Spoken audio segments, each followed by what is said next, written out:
That is another bomb going off. He thinks that there were actually devices that were planted in the building. Planted in the building.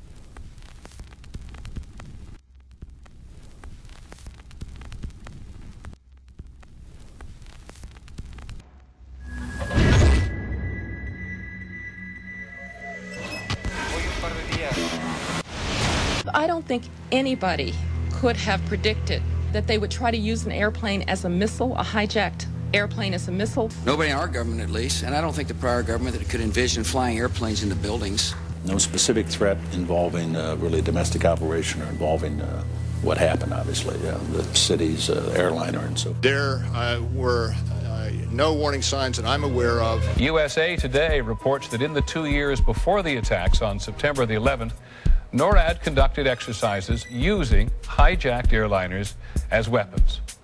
And one target was the World Trade Center.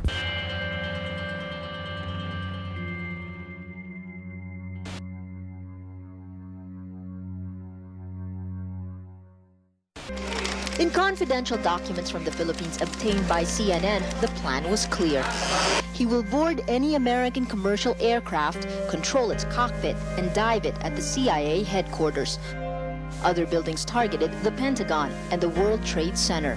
Security in counterterrorism was blinking red, in the words of George Tenet, that the warnings of an imminent attack were so severe that something dramatic should have been done. It was unparalleled.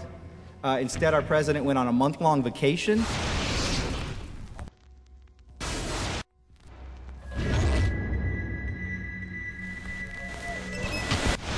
The head of Pakistani intelligence at the ISI, Mahmoud Ahmed, requested Omar Sheikh to wire $100,000 to Mohammed Atta, who was the lead hijacker. Hijacker Mohammed Atta received wire transfers via Pakistan. The man sending the money to Atta is believed to be Ahmed Umar Saeed Sheikh. Omar Sheikh admitted he was supported by the Pakistan government's intelligence service, the ISI.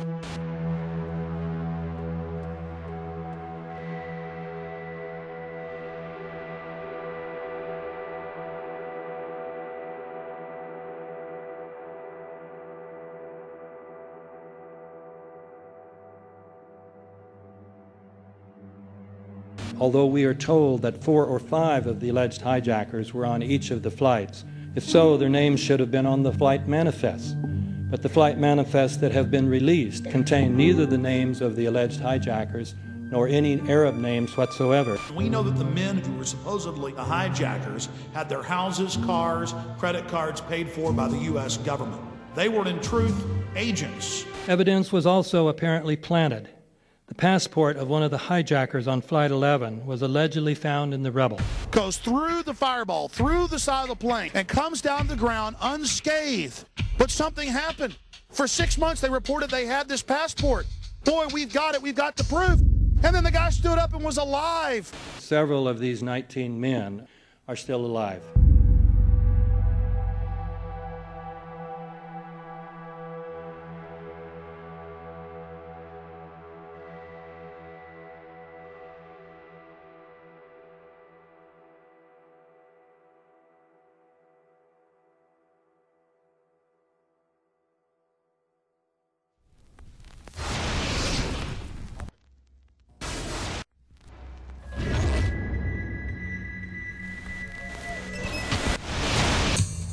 Of course we're after Saddam Hussein, bin Laden. He's January 2001, the Bush administration orders the FBI and intelligence agencies to back off investigations involving the bin Laden family, including 2 of Osama bin Laden's relatives, who were living, guess where, in Falls Church, Virginia, right next to CIA headquarters. When he was already America's most wanted criminal, he reportedly spent 2 weeks in the American hospital in Dubai, was treated by an American doctor, and visited by the local CIA agent.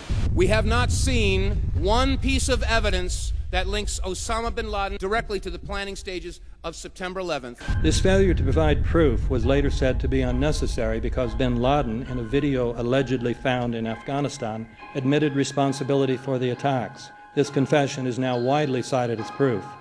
But the man in this video has darker skin, fuller cheeks, and a broader nose than the Osama bin Laden of all other videos. We again seem to have planted evidence. In 1976, Osama's older brother Salim bin Laden hired a man in Texas by the name of Jim Bath to handle all the investments in the United States for the bin Laden family. Jim Bath also happens to be a personal, almost lifelong friend and former Air National Guard pilot with George W. Bush. The connections between the Bushes and the bin Ladens become much more clear when George Herbert Walker Bush made trips to Saudi Arabia in 1998 and 2000 to meet with the bin Laden family on behalf of a company called the Carlyle Group.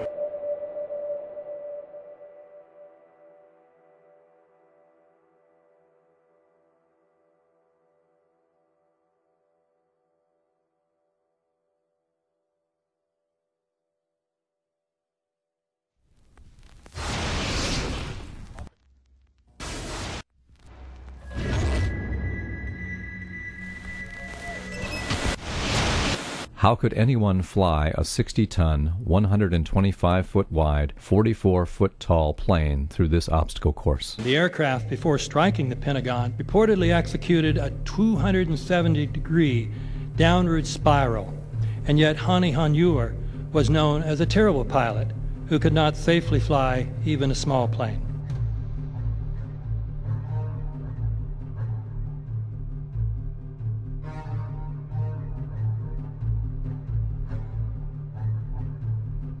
No seats, no luggage, no bodies.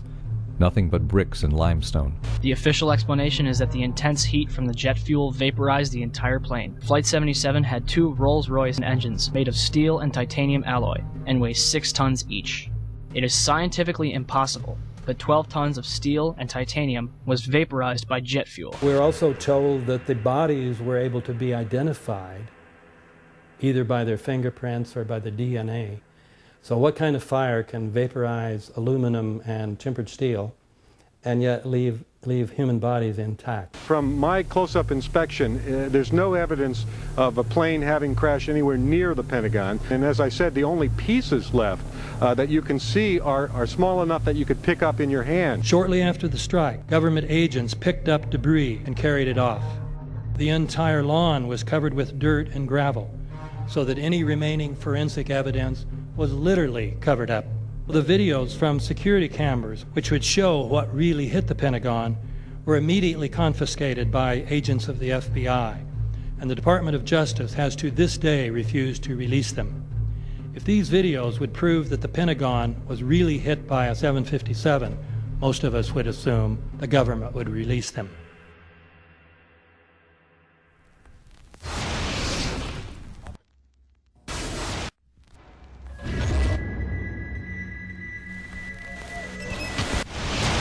It looks like there's nothing there except for a hole in the ground.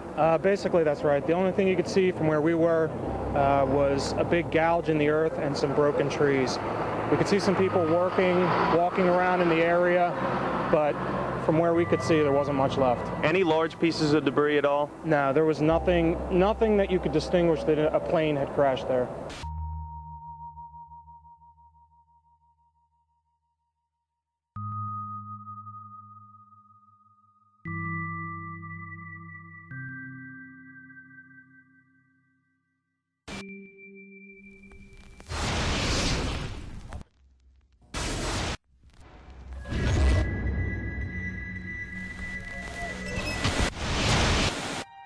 Pancake theory, according to which the fires, while not melting the steel, heated it up sufficiently to cause the floors weakened by the airplane strikes to break loose from the steel columns, and this started a chain reaction. So you would expect then from that theory, which is the official theory, to see a whole stack of floors piled up on top of each other and then a spindle of core columns standing too. The core of each of the twin towers consisted of 47 massive steel columns. If the floors had broken loose from them, these columns would have still been sticking up into the air 1,000 feet.